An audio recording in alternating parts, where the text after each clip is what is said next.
But, okay, well, Mary, we'll turn it over to you. Thank you. Thank you. I'm Mary Still, and a lot of you already know a little bit about me as far as I've had several high-profile positions. Began my career with the Department of Natural Resources, and I would say that's very much a part of my environmental platform, is to return that agency to the professional agency that it should be, with the mission of protecting our environment. If you read the Tribune this very evening, Doyle Childers has lashed out at me personally for alerting groups like the Audubon, the Sierra, the PEDNet groups, with information important to constituencies such as yours. He does not think that is appropriate. I think it is. I think what has gotten confused is his understanding of what the mission of that department is all about. And I think we've seen cronyism. It's become a landing pad for state representatives. Republican representatives who couldn't get another job are now employed there as so-called ombudsmen. That's the first thing I would like to see change. We have a lot of other issues in this state. Energy. We all face energy issues. In this country, we have 85, I think I heard on the news this morning, we as a world consume 85 million gallons a day, or 87 million gallons of oil a day. We produce 85 million. So, yeah, you're going to have some problems when that's the case. In Missouri, we've got to look at alternative energy sources.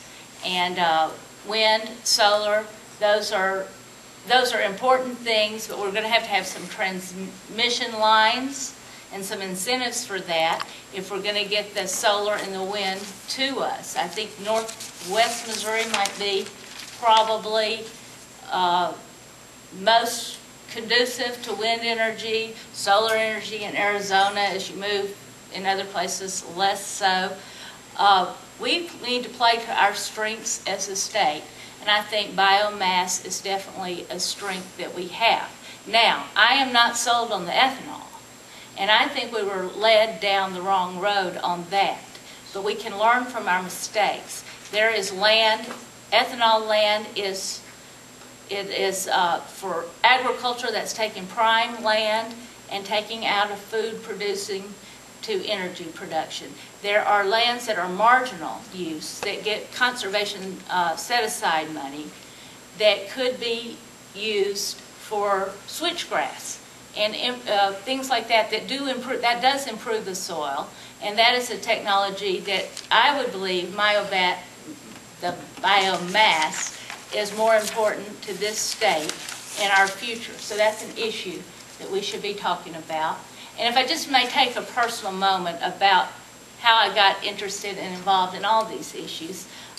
Growing up in a small town in Arkansas, I had the opportunity to attend a Girl Scout camp. And I liked it so much, I wanted to stay the rest of the summer, being outdoors, canoeing, camping, activities like that.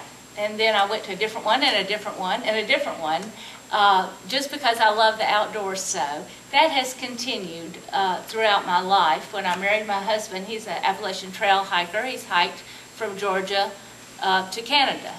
And we got an opportunity to go hiking on our honeymoon.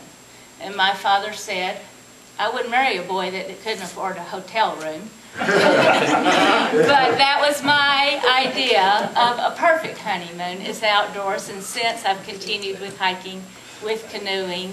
I had a Girl Scout troop at Benton School for 10 years, and I think I've doubled the number of women in this state that can direct the stern of a canoe through that effort. So that is where my respect for what you do comes from, and for the environment.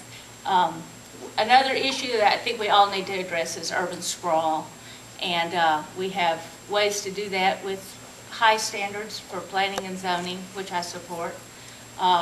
CAFO measures, which I've worked with in the Attorney General's office for years. So these are all issues that are important. I'm sure we'll have some questions. Okay. Indeed we will. Bob?